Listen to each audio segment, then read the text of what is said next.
আসসালামু আলাইকুম সবাইকে। আশা করি সবাই অনেক বেশি পরিমাণ ভালো আছেন। আহ এই যে রিসেন্ট টাইমে একটা লাল কার্ডের বিষয়টা হলো বার্সেলোনা এবং পিএসজির ম্যাচে। অনেকেই আসলে লাল কার্ডটা কেন দিল, ডিরেক্ট লাল কার্ড না দিয়ে হলুদ কার্ড দিতে পারতো। এটা নিয়ে আসলে অনেকের অনেক কন্ট্রোভার্সি আছে। যে আলটিমেটলি একটা বড় মঞ্চ, গুরুত্বপূর্ণ একটা ম্যাচ, সেখানে রেফারি কেন তাকে সরাসরি আসলে লাল কার্ডটা দিয়ে দিল। হলুদ কার্ড দিয়ে তাকে তো আসলে ইয়ে করতে পারতো, সতর্ক করতে পারতো। আলটিমেটলি কেন আসলে লাল কার্ডটা দিচ্ছে সেটার ভিডিওটা আমি একটু দেখাই। দেখেন, ফার্স্ট এই যে চেলসি এবং রিয়াল মাদ্রিদের যে ম্যাচটা, আপনারা সবাই জানেন এই ম্যাচটা গত সিজনে রিয়াল মাদ্রিদ এবং চেলসির খেলাতে চেলসির ঘরের মাঠে ছিল। এবং যখন রদ্রিগো বলটা নিয়ে আগায় যায়, ঠিক পেছন থেকে বেন চেলওয়েল কিন্তু তাকে ঠিক সেম ভাবে, সে যখন একা আক্রমণে যাচ্ছিল, মানে আহামরি কিন্তু ফাউল করে না, একটু ফাউল করছে এবং সেটা ছিল হচ্ছে ডিবক্সের একটু বাইরে। যার কারণে রেফারি সরাসরি লাল কার্ড দিয়ে তাকে কিন্তু বেন চেলওয়েলকে মাঠ থেকে বের করে দেয় এবং সেখানে একটা ফাউল দেয়। বাট যদি এটা ডিবক্সের ভিতরে হতো তাহলে কিন্তু এটাকে আপনার ইয়েলো কার্ড দিত রেফারি এবং সেখানে সবচেয়ে গুরুত্বপূর্ণ যে ফাউলটা তার জন্য একটা পেনাল্টি পেত রিয়াল মাদ্রিদ। বাট সেটা হয় নাই, সরাসরি লাল কার্ড দিয়ে চিলোলকে বের করে দিছে।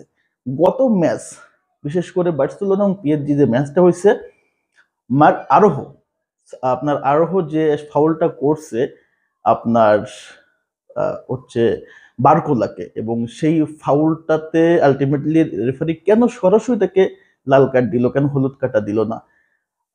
ফুটবলের একটা ধারা আছে যেখানে আপনি ওয়ান বাই ওয়ান যখন একটা প্লেয়ার বল নিয়ে যাবে, সরাসরি গোল মুখে যাবে, তার পেছনে কোনো, সামনে কোনো প্লেয়ার থাকবে না, শুধুমাত্র গোলকিপার থাকবে, এবং আপনি যদি তাকে ফাউল করেন, এখানে ডিবক্সের বাইরে হলে সরাসরি লাল কার্ড এবং ডিবক্সের ভেতরে হলে সেটা হচ্ছে আপনাকে সতর্ক হবে হলুদ কার্ড, এবং সেখানে একদম গুরুত্বপূর্ণ জিনিস সেটা একটা পেনাল্টি হয়। যার কারণে কিন্তু রেফারি সরাসরি আসলে লাল কার্ডটা দিয়ে দিছিল ওই ম্যাচটাতে আরহকে। তো অনেকে আসলে এই বিষয়টা নিয়ে কন্ট্রোভার্সি ক্রিয়েট করতেছেন যে রেফারিকে কিনে নিছে পিএসজি, বা রেফারি ভুল ডিসিশন দিছে, রেফারি কেন ভিআরএস নিল না, যেহেতু ভিআরএস ছিল বা ভিআরএস এর প্রয়োজন ছিল না। রেফারি ক্লিয়ার দেখতে পারছে এটা হচ্ছে সরাসরি তার সামনে কোনো প্লেয়ার নাই, শুধু গোলকিপার, এবং পেছন থেকে আরও তাকে ট্যাকেল করছে। সামনে থেকে ট্যাকেল করলে হতো, পেছন থেকে ধাক্কা দিছে। সো সেখানে ডিবক্সের বাইরে, যেহেতু এখানে লাল কার্ড ছাড়া কোনো ওয়ে নাই, কোনো স্টেপ নাই, যার কারণে কিন্তু রেফারি এখানে লাল কার্ডটা দিচ্ছে।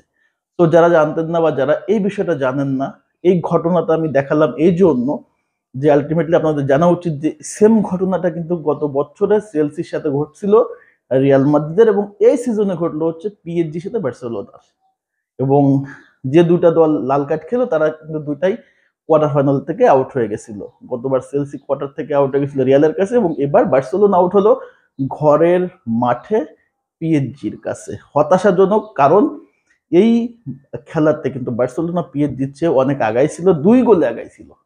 সেখানে লাল কার্ডটা আরোহর এই ভুল করাটা মোটেও উচিত হয় না, এবং এমন একটা গুরুত্বপূর্ণ ম্যাচ যেখানে ঘরের মাঠ, হোম কন্ডিশন, সামনে তো গোলকিপার ছিল না, একটা গোল হতো, তাও তো একটা গোলে অ্যাডভান্টেজ ছিল, এবং আরো অনেক সময় পড়ে আছে, 29 মিনিটে লাল কার্ডটা পাইছে, তার মানে হচ্ছে এখনো প্রায় আহ, আপনার নিয়ার অ্যাবাউট 61 মিনিট বাকি আছে। সো এত রিস্ক বা এত কিছু করার কোনো দরকার ছিল না।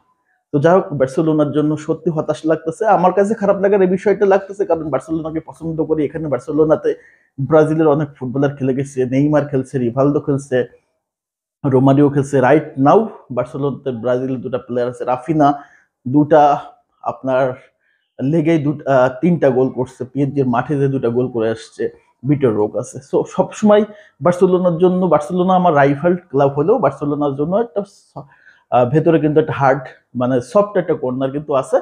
এই জায়গা থেকে আমি আলোচনাটা করলাম, আপনাদেরকে আলটিমেটলি খারাপ লাগানোর জন্য ভিডিওটা করি নাই, জাস্ট ইনফরমেশনটা দিলাম যে এই ঘটনা কিন্তু এর আগে ঘটছে। তো এটা হচ্ছে মূল আলোচনা, যাদের জানা ছিল না বা যারা জানতেন না তাদের জন্য এই আলোচনাটা আমি করলাম। সবাইকে ধন্যবাদ জানাচ্ছি, ভালো থাকবেন, পাশে থাকবেন। আসসালামু আলাইকুম।